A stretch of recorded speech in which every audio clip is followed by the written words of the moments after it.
In today's video, I'm going to teach you how to put an arrow up on a chart in TradingView.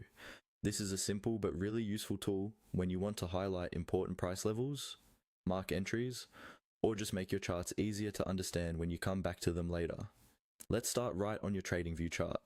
Once your chart is open, move your eyes to the left-hand side of the screen. This is where the main toolbar is located. You'll see a vertical column of icons that includes things like the cursor, trend lines, and various drawing tools. Among these, there's an icon for geometric shapes. That's the one we want. Hover your mouse over the geometric shapes icon.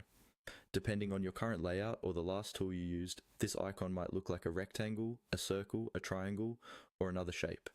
When you hover over it, a small label should appear, confirming you're on the Shapes tool.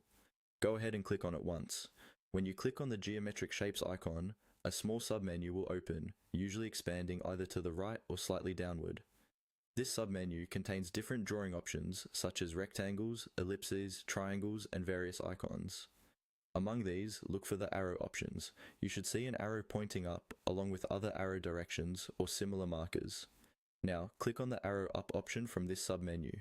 Once you select it, your cursor will change to indicate that you're in drawing mode with the arrow tool active. At this point, you're ready to place the arrow on your chart. Move your cursor to the exact spot on the chart where you want the arrow to appear.